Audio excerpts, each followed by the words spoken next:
The spaceship Aurora's Edge moved slowly through the dark between stars. It had been traveling for 3 months now, carrying 500 people who wanted to start a new life on a planet far from Earth.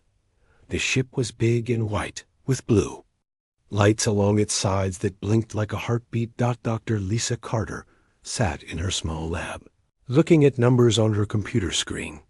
She was the ship's expert on alien life, though she had never seen any real aliens before.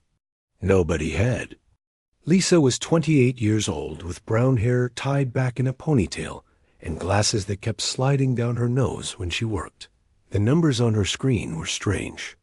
They showed energy readings from the planet they were heading to, a world called Kepler 442c.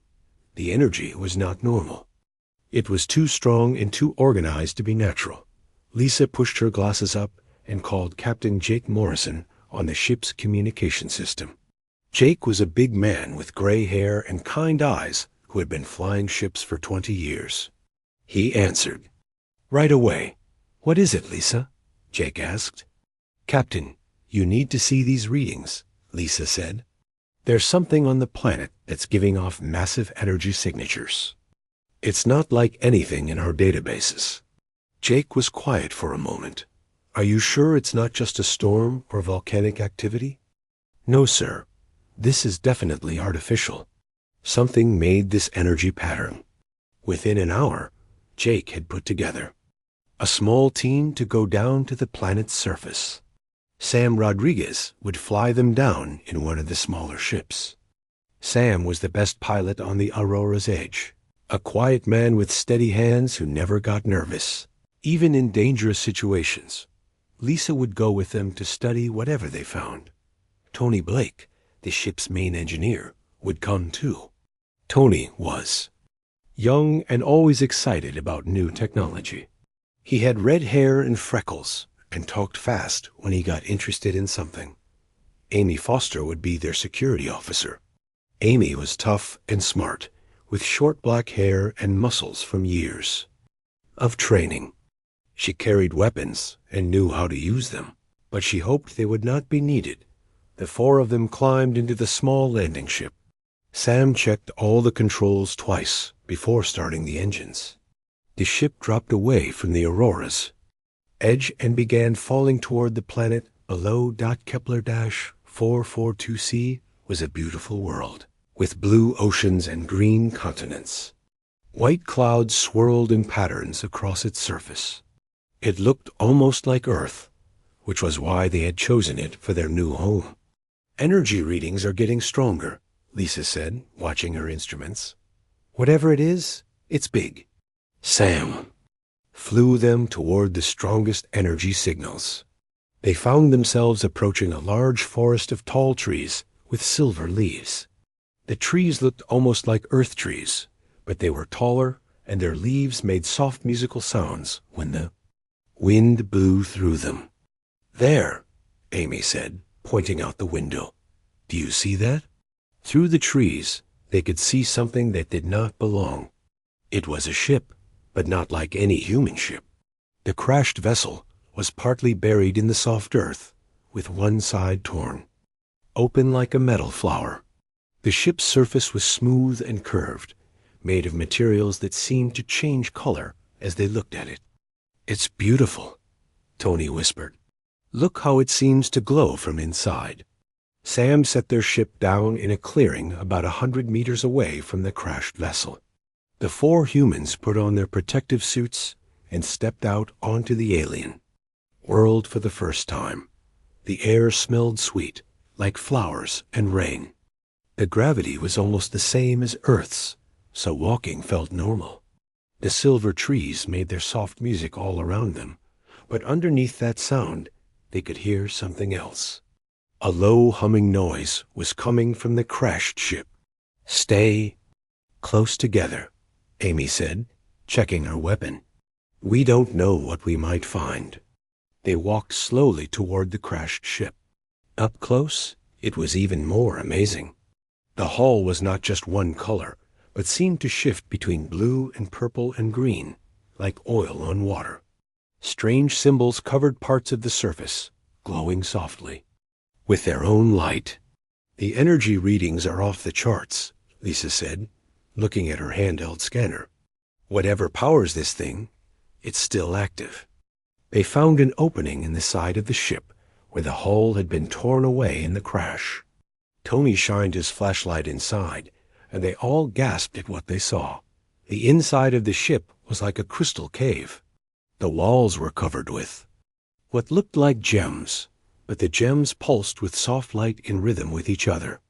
Everything was curved and smooth, with no sharp edges anywhere. It was like the ship had been grown rather than built. "Hello?" Lisa called out. "Is anyone in there?" They heard a sound then, a low growling noise that made them all step back. Something was moving in the shadows at the back of the ship. Amy raised her weapon, but Lisa put a hand on her arm. "Wait," she said softly. "It might be hurt." The creature that emerged from the shadows was unlike anything they had ever imagined. It was about the size of a large dog, but it walked on 4 legs that ended in what looked like paws with long, flexible fingers. Its body was covered in fur that was not really fur at all, but something that looked like tiny crystals that caught the light and threw it back in rainbow colors.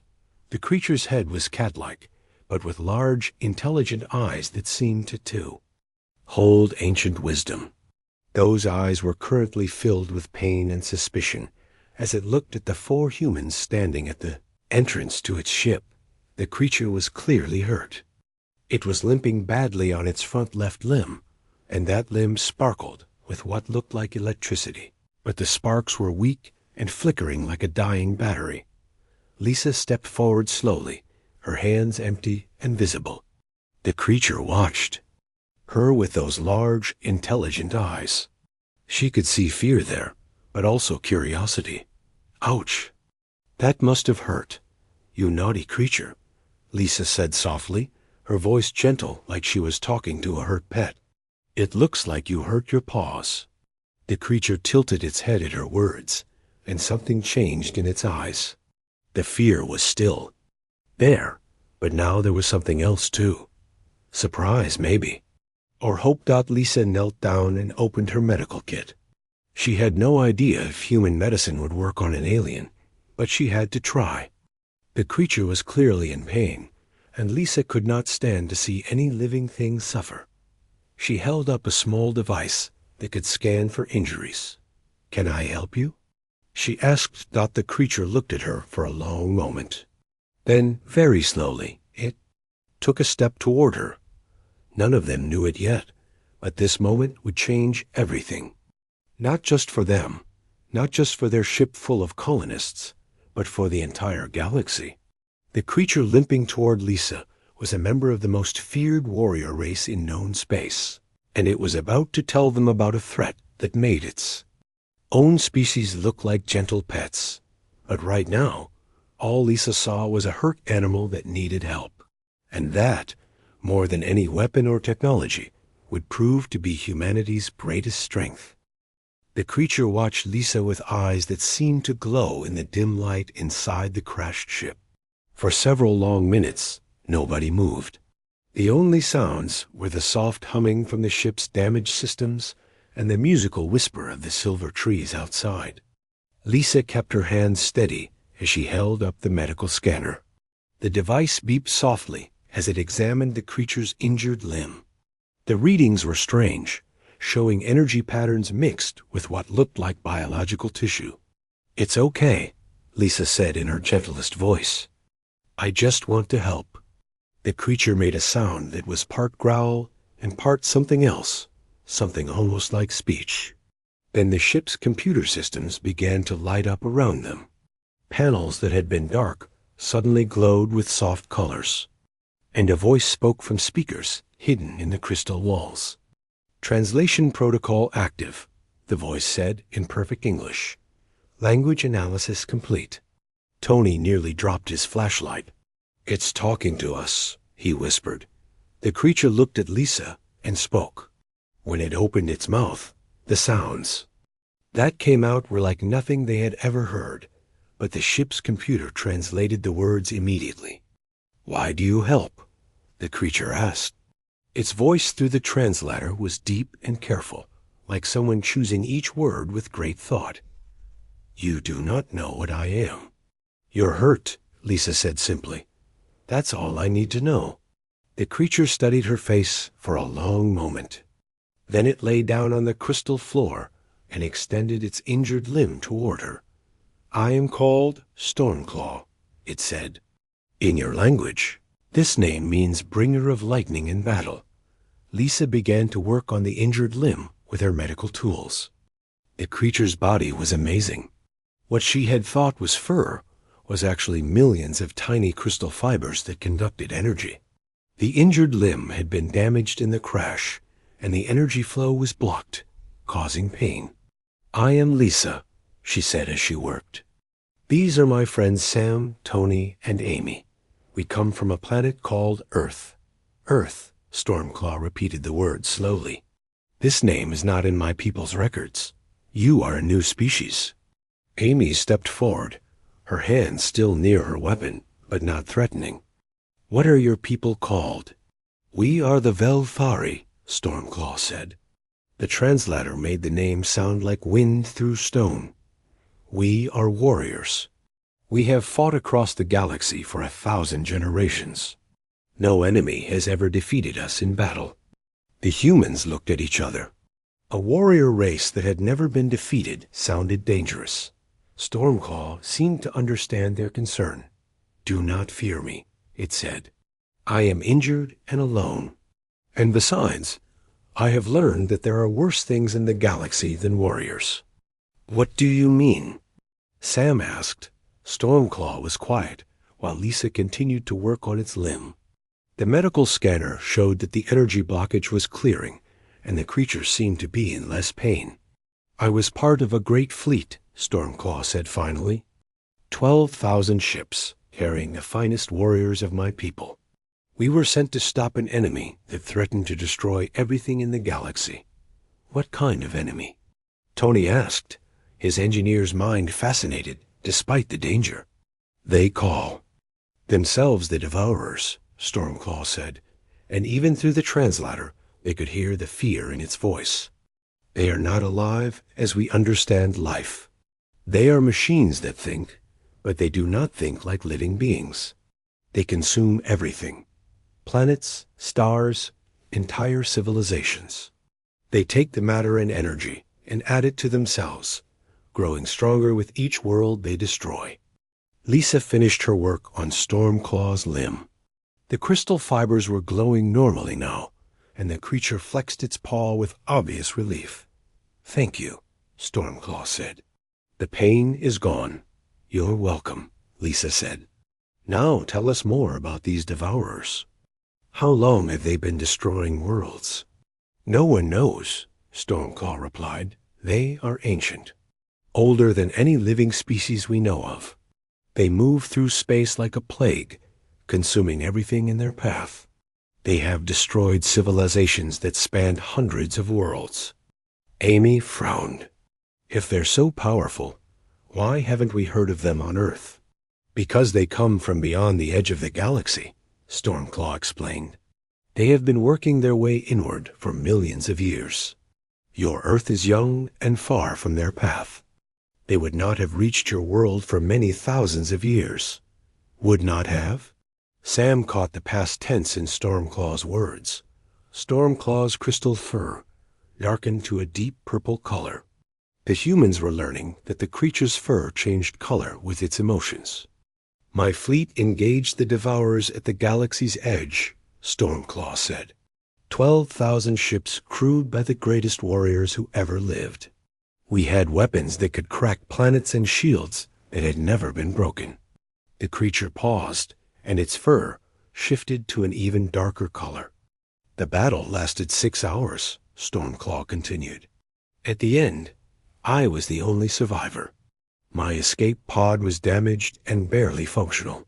I crashed here while trying to reach the inner worlds to warn them." The humans were silent, trying to understand what they had just heard. An entire fleet of advanced warriors had been destroyed in 6 hours. How is that possible? Tony asked quietly. The Devourers adapt, Stormclaw explained. Every weapon we used against them, they learned to defend against. Every strategy we tried, they countered. They took our own technology and used it against us. By the end of the battle, they were using copies of our own ships to hunt down the survivors. Lisa felt cold despite the warm air. And they're coming this way? Yes, Stormclaw said. They will follow the path of least resistance through the galaxy. Your solar system lies directly in their path. They will reach Earth in perhaps 50 of your years. Amy spoke up. Then we need to warn everyone. Earth, the colonies, all the human settlements. Stormclaw looked at her with something that might have been pity. Warn them to do what? To run? There is nowhere to run. The Devourers will consume the entire galaxy eventually. To fight? No species has ever successfully fought them. So what do you suggest? Sam asked. Hide, Stormclaw said simply. Find the deepest, darkest places in space and hide. Try to survive as long as possible. It is what any intelligent species would do. The 4 humans looked at each other. Then Captain Morrison's voice came through their communication devices. Away, team. What's your status down there? Lisa activated her communicator. Captain, we've made contact with an alien survivor. We need to bring it back to the ship. We have a lot to discuss. Understood. Is it dangerous? Lisa looked at Stormclaw, who was watching her with curious eyes. No, Captain. I don't think so. But as they prepared to leave the crashed ship, Lisa wondered if they were about to bring more than just an alien aboard the Aurora's Edge. They were bringing news of a threat that could destroy everything humanity had ever built. Storm-Claw stood carefully, testing its healed limb. You humans are strange, it said. Most species would have killed me or run away by now. You helped me instead. Why? Because you needed help, Lisa said, as if it was the most obvious thing in the world. Stormclaw's fur shifted to a lighter color, almost silver. Perhaps there is hope for your species after all, it said quietly. None of them understood yet what the creature meant by that.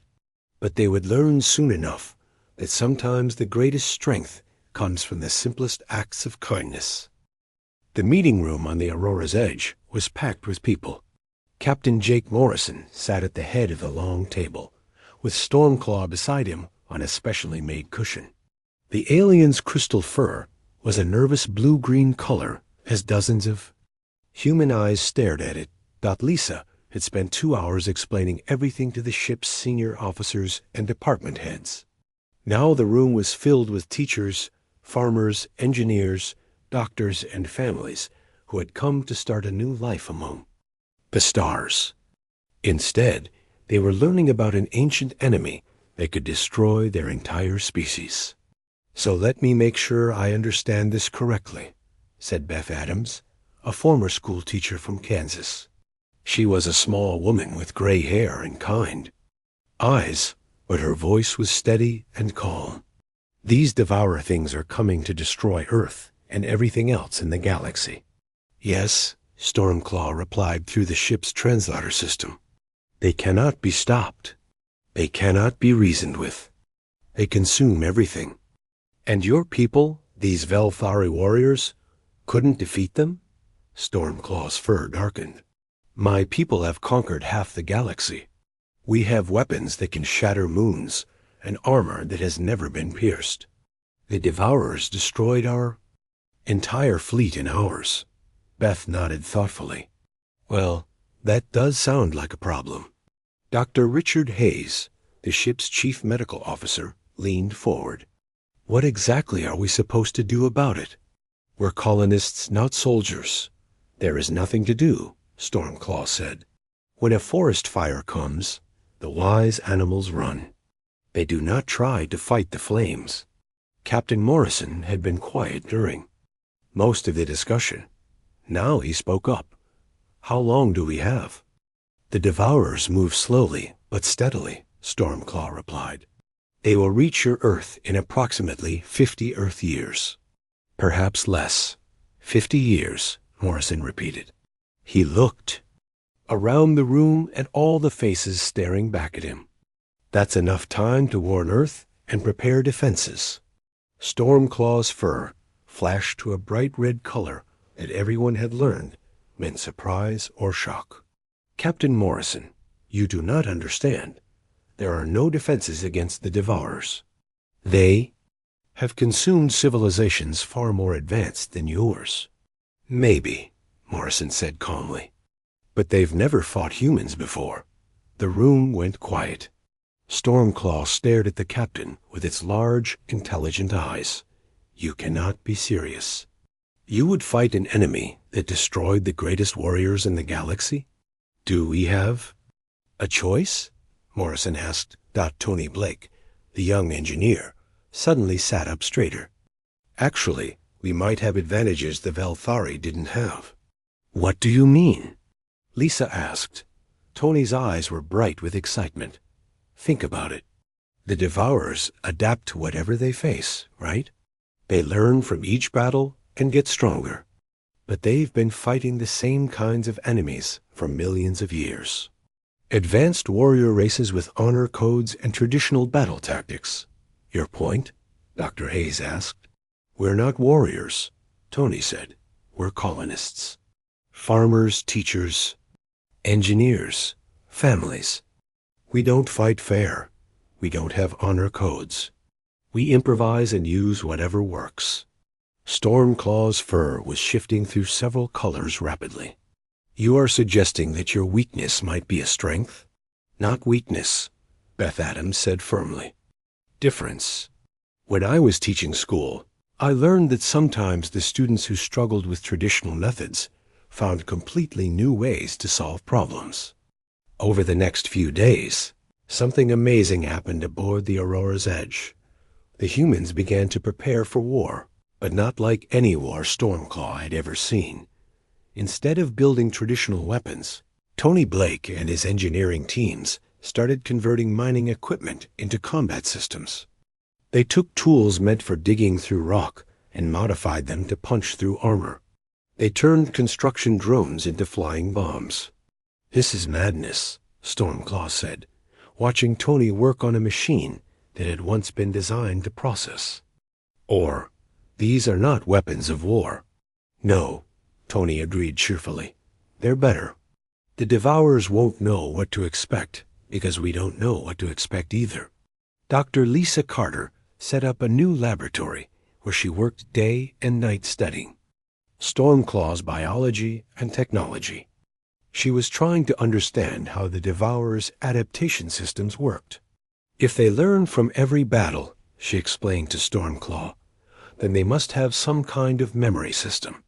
Every computer system has weaknesses. The greatest minds of my people tried this approach, Stormclaw warned. The Devourers turned our own computer viruses against us. But did your people try using biological viruses mixed with quantum interference patterns boosted by modified terraforming bacteria? Lisa asked. Stormclaw's fur went completely white, which the humans had learned meant total confusion. I do. Not even understand those words. Exactly, Lisa said with a smile. Captain Morrison started organizing combat training, but not the kind Stormclaw expected. Instead of teaching people how to be soldiers, he taught them how to work together as a team. We're not trying to create warriors, Morrison explained to Stormclaw as they watched a group of colonists practice emergency procedures. We're trying to create something the Devourers have never faced before. Which is what? A family that fights back. Stormclaw watched as Beth Adams, the former teacher, learned how to operate a jury-rigged weapon system made from mining lasers. She was not fast or graceful, but she was determined. When she made a mistake, the other colonists helped her learn from it instead of mocking her. Why does she do this? Stormclaw asked. She could take one of your smaller ships and try to escape to the far edges of the galaxy. She might survive for many years. Morrison looked at Beth, who was now helping a teenage boy figure out how to load ammunition into a weapon that had once been a soil analysis probe. "She's a teacher," Morrison said simply. "Teachers don't abandon their students when things get dangerous. They find ways to help them survive. But these are not her students. Many of these people she met for the first time on this ship." "Doesn't matter," Morrison replied. "She's still a teacher." This attitude confused Stormclaw more than any of the strange weapons or impossible battle plans. The Velfari fought for honor and glory. They understood dying for victory or for the respect of their peers. But these humans seemed willing to die for people they barely knew, simply because those people needed protection. Amy Foster was training security teams, but her approach was unlike anything in Stormclaw's experience. Instead of teaching them to fight like soldiers, she taught them to fight like parents protecting their children. "The goal is not to win glory," she told a group of farmers and shop owners who are learning to use weapons. "The goal is to make sure everyone goes home safe. That means we fight smart, not fair. What is the difference?" Stormclaw asked her. Amy smiled grimly. "Fighting fair means following rules that make combat honorable. Fighting smart means doing whatever it takes to protect your family. The Devourers might understand honor. I don't think they understand love." As the days passed, Stormclaw began to see something that challenged everything it thought it knew about warfare. The humans were not preparing to fight like warriors. They were preparing to fight like a community defending their home. They shared information freely instead of hoarding military secrets. They helped each other learn instead of competing for rank. When someone had a crazy idea that might work, everyone listened instead of dismissing it. "This will never work," Stormclaw said one evening as it watched a group of children help their parents build improvised weapons. "You have no discipline, no chain of command, no battle experience." "You're right," Lisa said. She was sitting nearby, working on her latest biological weapon project. "We have something else instead." "What?" Lisa looked up from her work and smiled. "We have each other. And we're really, really stubborn." Stormclaw's fur shifted to a color the humans had never seen before, a deep gold mixed with silver. Later, they would learn that this color meant something like respect mixed with wonder. "Perhaps," Stormclaw said quietly, "the Devourers are not prepared for stubbornness." 3 weeks later, the Devourers arrived. The Devourer ships appeared at the edge of the solar system like a disease spreading across the stars. Stormclaw had tried to describe them to the humans, but words could not capture their terrible reality. Each ship was the size of a small moon, dark and twisted like metal that had been melted and reformed by some cosmic horror. They moved without any visible engines, drifting through space as if the laws of physics bent around them. Worst of all, they seemed to absorb light, creating patches of absolute darkness in the starfield. Captain Morrison stood on the bridge of the Aurora's Edge, watching the enemy fleet approach on the main screen. The ship had been transformed over the past 3 weeks. Mining equipment had been bolted to its hull, turning it into something that looked more like a floating junkyard than a starship. "How many ships?" Morrison asked. "Sensor readings are difficult." Sam Rodriguez reported from the pilot station. "The ships interfere with our instruments. I count at least 40 vessels, possibly more." Stormclaw was also on the bridge, its fur a nervous purple color. "Captain, it is not too late to run. Your ship is fast. You could escape to the outer system." "And then what?" Morrison asked. "Wait for them to finish consuming this system and come after us anyway." "It would buy you time?" "Time for what? To live a few more years in fear?" Morrison shook his head. "No, we make our stand here." The Devourer fleet had reached the asteroid belt between Mars and Jupiter. As the humans watched in horror, the dark ships began to feed. Massive tentacles of energy reached out from each vessel, grabbing asteroids and pulling them apart at the molecular level. The broken matter flowed into the ships like water, making them grow larger and more powerful. They are harvesting resources, Stormclaw explained. They will consume everything in this system before moving on. Planets, moons, even your sun. Not if we stop them first, Morrison said. The first human attack came without warning. Tony. Blake had hidden small explosive devices throughout the asteroid belt, disguised as ordinary rocks. When the Devourer ships began feeding, the explosives went off. The explosions were tiny compared to the massive enemy vessels, but they were perfectly timed. Chunks of asteroid rock, now moving at incredible speeds, slammed into the Devourer ships just as their feeding tentacles were extended. Direct hits on 12 enemy vessels, Amy Foster reported from the weapons station. Minimal damage, but we got their attention. The Devourer ships stopped feeding and began to move toward the Aurora's edge. As they approached, they broadcast a message in perfect English. Small vessel, you have attacked the collective. Surrender now for quick absorption. Resistance will result in prolonged consumption. Morrison activated the ship's communication system. This is Captain Jake Morrison of the human vessel Aurora's Edge. We have a message for you, too. Speak your message, primitive beings. Morrison smiled grimly. Go to hell. The battle began immediately. The Devourer ships fired beams of dark energy that could have cut through any normal starship. But the Aurora's Edge was no longer a normal starship.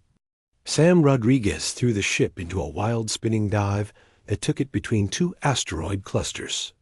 The Devourer beams missed, instead hitting the asteroids and breaking them into millions of pieces. Now, Morrison shouted. The Aurora's Edge activated every mining laser and construction beam it had. But instead of firing at the enemy ships, they fired at the broken asteroids around them. The beams pushed the asteroid fragments toward the Devourer vessels like a massive shotgun blast.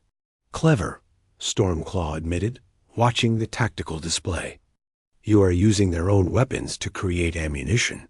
That's just the beginning, Tony Blake said from his engineering station. Wait until they see what we did to the mining drones. A dozen small ships detached from the Aurora's Edge and flew toward the enemy fleet. They looked like ordinary construction drones, the kind used for building space stations. The Devourer ships ignored them, focusing their weapons on the larger human vessel. The drones reached the nearest Devourer ship and attached themselves to its hull. For a moment, nothing happened. Then the drones exploded, but not with ordinary explosives. Each drone contained a small nuclear reactor that had been rigged to overload. The nuclear explosions were still small compared to the Devourer ships, but they created electromagnetic pulses that interfered with the aliens' dark energy weapons. For the first time in the battle, the enemy's attack pattern was disrupted. They are adapting, Stormclaw warned. Look at the hull repairs. The Devourer ships were already healing the damage from the explosions. Their hulls flowed like liquid metal, sealing the blast craters and growing stronger. Good, Morrison said. Lisa, are you ready? Dr. Lisa Carter activated her biological weapon system. Releasing Package 1 now. Instead of more explosives, the Aurora's Edge fired clouds of what looked like space dust toward the enemy fleet. The Devourer ships ignored the harmless-looking particles, allowing them to drift onto their hulls. The dust was actually a mixture of Earth bacteria that had been modified to eat metal, combined with computer viruses hidden in quantum packets. As the microscopic invaders began to work, the Devourer ships started to develop strange malfunctions. Their shields are fluctuating, Amy reported. Some kind of interference with their power systems. The Devourer ships tried to purge the contamination, but Lisa had been clever. Every time they cleaned one type of infection, another type activated. It was like fighting a cold that kept changing its symptoms. Impossible, Stormclaw breathed. They should be able to adapt to any weapon. They are adapting, Lisa explained. But we're not giving them time to finish. Every time they start to understand one attack, we hit them with something completely different. The battle became a deadly game of cat and mouse. The Aurora's Edge darted between asteroids, using every piece of space debris as a weapon. The humans fired modified mining equipment, construction tools, and even emergency supplies at the enemy. When the Devourers adapted to explosive attacks, the humans switched to electromagnetic weapons. When they adapted to those, the humans used gravity generators to throw asteroids at them. When they adapted to kinetic weapons, the humans went back to explosives, but different kinds of explosives. This is not how warfare is conducted, Stormclaw said, watching a group of farmers operate a weapon made from a food processing unit. There is no honor in this fighting style. We're not fighting for honor, Beth Adams replied. She was manning a station that controlled what had once been a laundry recycling system, now converted into a chemical weapon launcher. We're fighting to survive. The Devourer ships were growing frustrated. Their adaptation systems were designed for enemies who used consistent tactics and technologies. But the humans kept changing their approach so rapidly that the aliens could never complete their analysis. They are calling for reinforcements, Stormclaw reported, monitoring the enemy communications. More ships are coming from the outer system. How many more? Morrison asked. Sensors show at least 20 additional vessels approaching. The humans had been fighting for 6 hours and were running low on ammunition and improvised weapons. The Aurora's Edge was damaged in dozens of places, held together by emergency repairs and determination. Captain, Amy Foster said quietly, we can't fight that many ships. Morrison looked around the bridge at his crew. They were tired, scared, but still determined. Any suggestions? Actually, yes, Tony Blake said, his voice excited despite their desperate situation. What if we don't fight them? Explain. What if we make them fight each other? Stormclaw's fur turned bright yellow with curiosity. How? Tony grinned. Remember how they adapt by copying the technology they encounter? What if we give them something really interesting to copy? Such as a computer virus that looks like a weapons upgrade. Lisa understood immediately. We make them think they're stealing superior human technology, but it's actually a trap. Exactly. We let them capture one of our damaged systems, but we fill it with malicious code first. Morrison nodded slowly. Do it. As the reinforcement ships arrived, the Aurora's Edge launched its most desperate gambit yet. Instead of fighting the new enemy vessels, they deliberately allowed one of their weapon systems to be captured. The Devourer ships immediately began analyzing the captured technology, sharing the information across their entire fleet through their collective network. Within minutes, every enemy ship had integrated the new human weapon system into their own capabilities. But the weapon system contained Lisa's most clever virus yet. Instead of trying to destroy the Devourer ships, it did something much more subtle. It made them unable to tell the difference between enemy and ally. Suddenly, the Devourer fleet began firing on itself. The Devourer fleet tore itself apart with a fury that shook the entire solar system. Dark energy beams crossed through space as the massive ships fired on each other, unable to tell friend from enemy. Each blast that connected sent ripples of twisted light across the void. On the bridge of the Aurora's Edge, the crew watched in amazement as their desperate plan worked beyond their wildest hopes. The enemy ships that had seemed invincible just hours before were now destroying each other with their own terrible weapons. It's working, Lisa said, hardly believing her own eyes. The virus is spreading through their entire network. Stormclaws. Crystal Fur had turned completely white with shock. This is impossible. The Devourers have fought for millions of years. They have faced every possible strategy. Maybe, Captain Morrison said, watching another enemy ship explode in a burst of dark fire. But they've never faced humans who refuse to fight fair. The battle raged for 3 more hours. The Devourer ships were incredibly powerful, and even while fighting each other, they were destroying asteroids and smaller space debris with their stray shots. The Aurora's Edge had to keep moving to avoid being caught in the crossfire of the alien civil war. Incoming transmission, Sam Rodriguez reported. It's from the Devourer fleet. Put it through, Morrison ordered. The voice that came through the speakers was different from before. Instead of the cold, mechanical tone they had heard earlier, this voice sounded confused and desperate. Human vessel, what have you done to? U.S. Our network is compromised. We cannot distinguish between collective units. Morrison smiled grimly. We gave you exactly what you wanted. Human technology. This is not technology. This is chaos.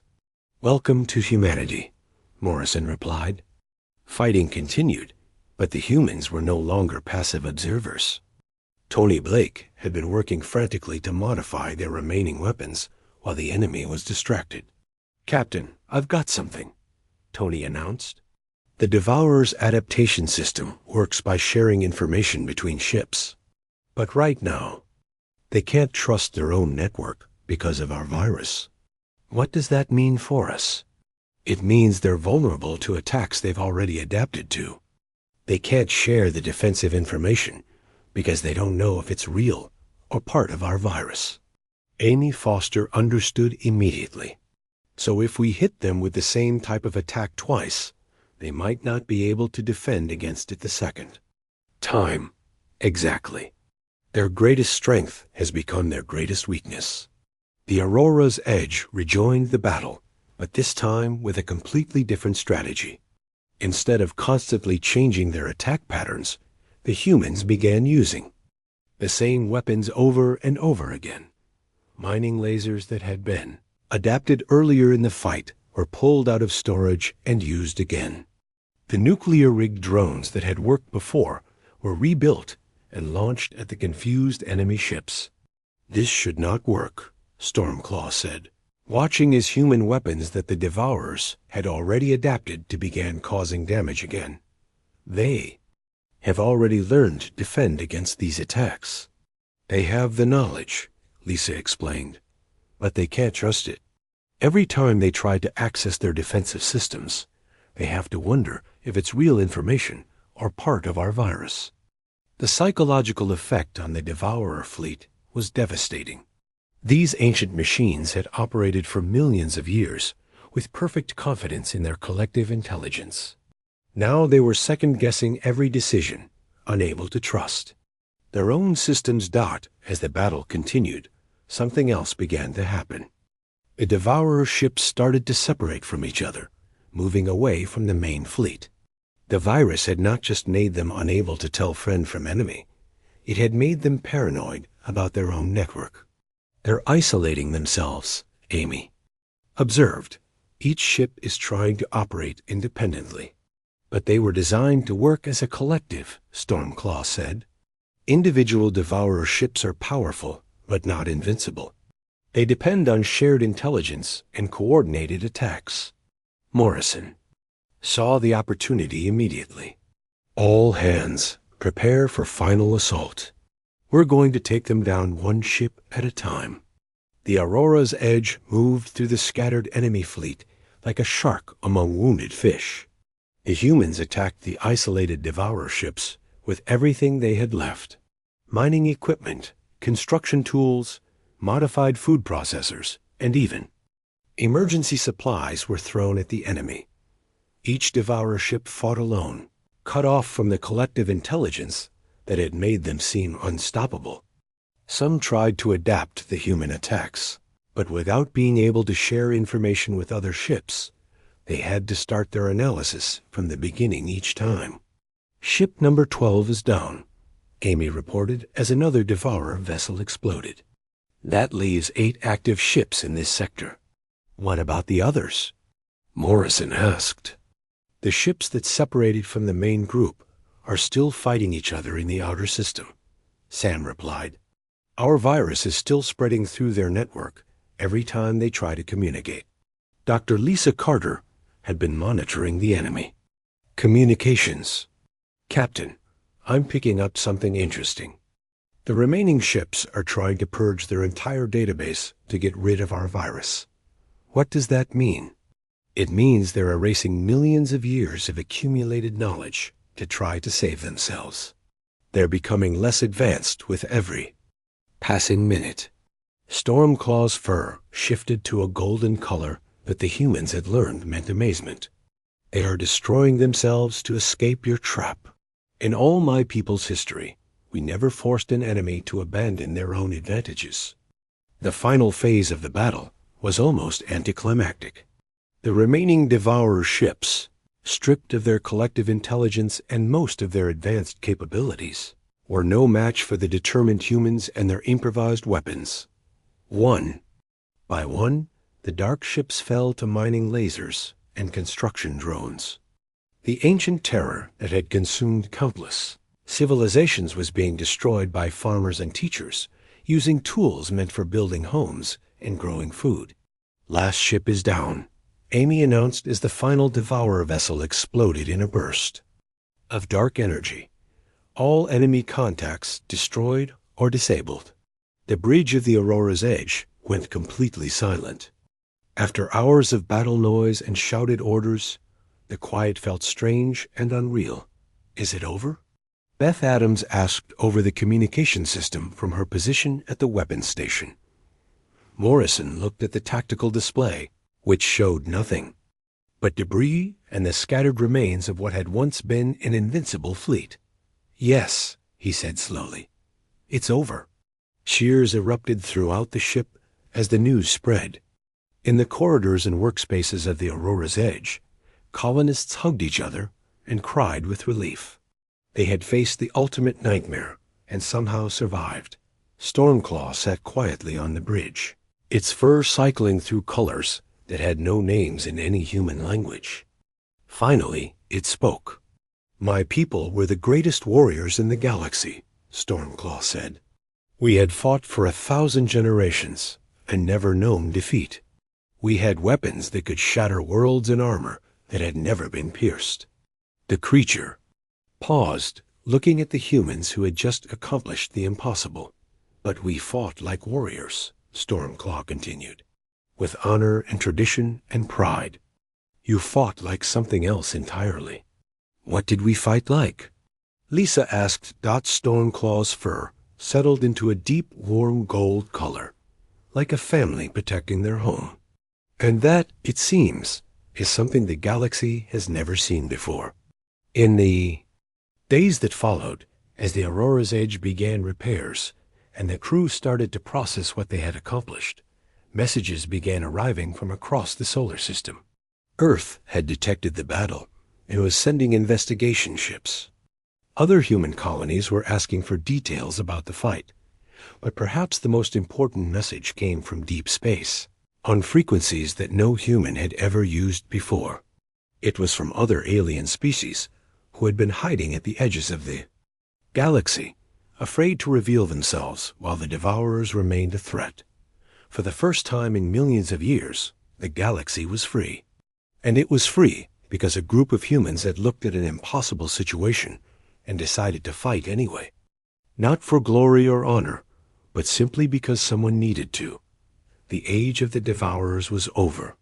The age of humanity was just beginning. 6 months after the battle, the human colony on Kepler 442c looked nothing like the small settlement they had originally planned. What had started as a simple farming community had grown into something much larger and more important, the silver. Trees still made their soft music in the wind, but now their sounds mixed with the voices of dozens of different alien species.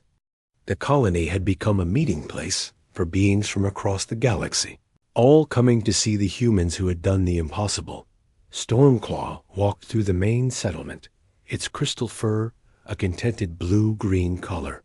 The Velthari warrior had decided to stay with the humans rather than try to return to its own people. It had found something here that it had never experienced before. Stormclaw called a young voice. A human child named Kevin ran up to the alien, followed by two other children who were definitely not human. One looked like a small version of Stormclaw, with purple crystal fur. The other was tall and thin with skin that changed colors like a mood ring.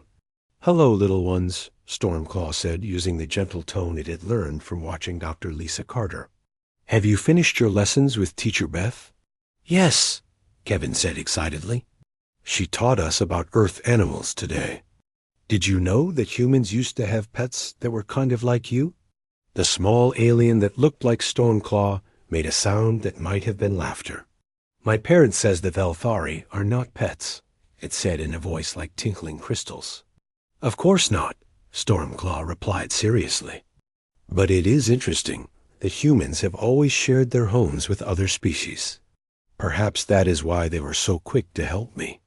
The three children ran off to play, switching easily between English and two other alien languages that Stormclaw barely recognized.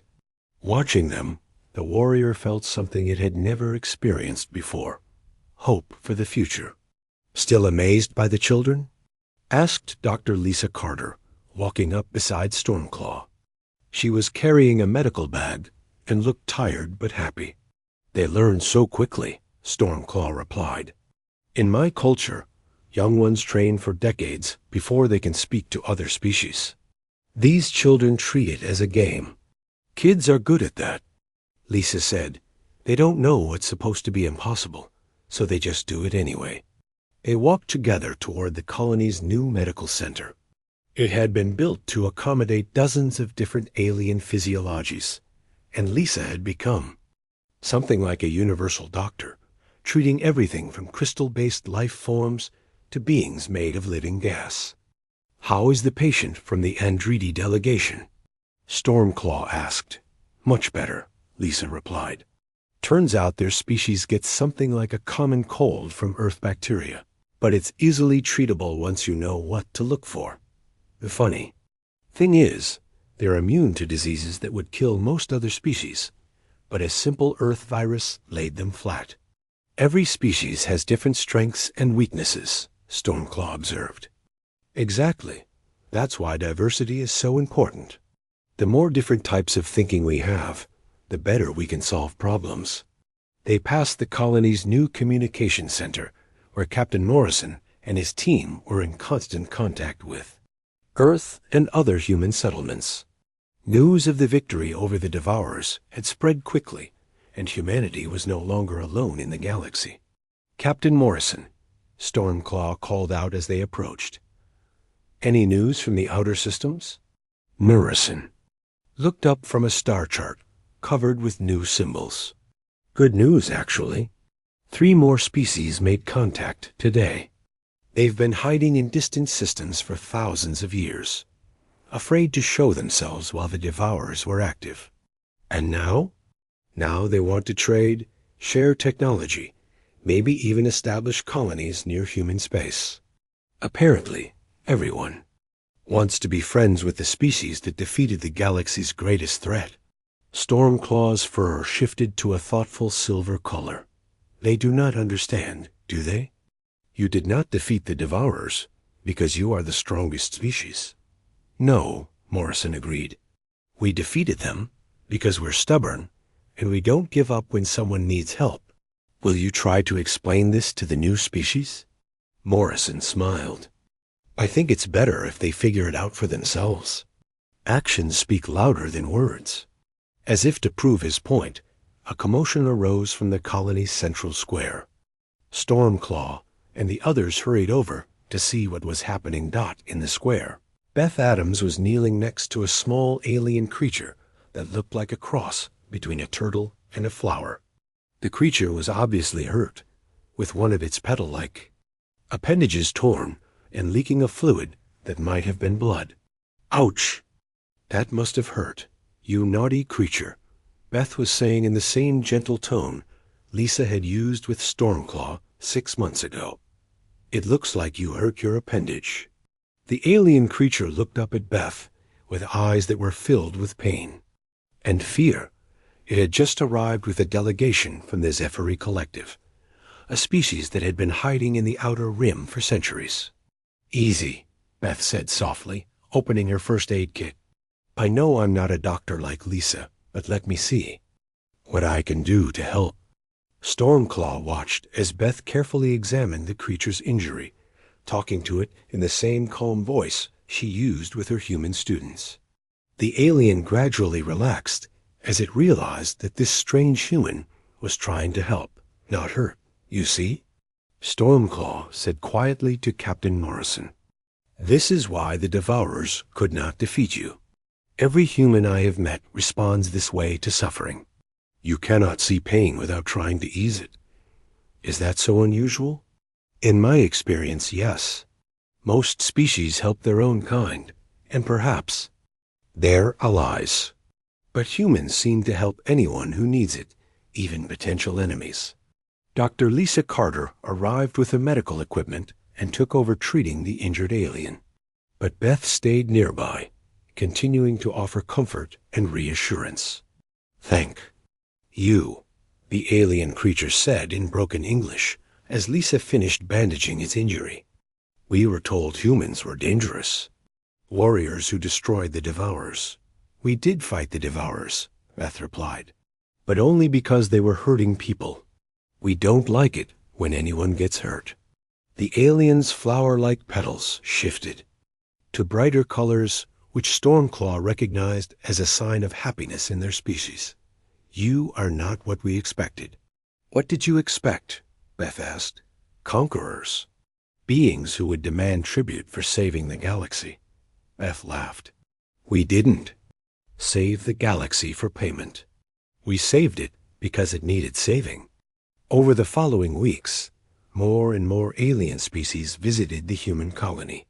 They came expecting to find a military fortress full of weapons and warriors.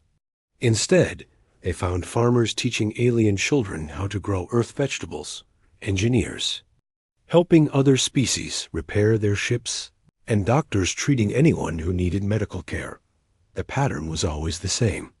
The aliens would arrive expecting humanity to be just another warrior species, perhaps more dangerous than most. But they would leave understanding that humans were something entirely different. "They fight when they must," Stormclaw explained, to a delegation of crystalline beings who were confused by human behavior. "But they prefer to build, to heal, to teach. War is something they do when peaceful options fail. But surely they seek some advantage from their victory?" asked the delegation leader. "Territory? Resources? Slaves? They seek friends," Stormclaw replied simply. "They want to build a galaxy where no one has to be afraid." As the months passed, the human colony became the center of a growing alliance of species. They shared technology freely, helped each other solve problems, and worked together to rebuild civilizations that had been damaged by the Devourers. Stormclaw often found itself serving as an unofficial ambassador, helping other species understand human behavior. It was a role the warrior had never expected to play, but one that it found deeply satisfying. One evening, as the three sons of Kepler 442c sat behind the silver trees, Stormclaw sat with Lisa Carter on a hill overlooking the bustling colony. "Do you ever wonder what would have happened if we had never met?" Lisa asked. "Often," Stormclaw replied. "The Devourers would have consumed the galaxy, one system at a time. All life would have ended in darkness." "But that's not what I meant," Lisa said. "I meant, what if I hadn't decided to help you that first day?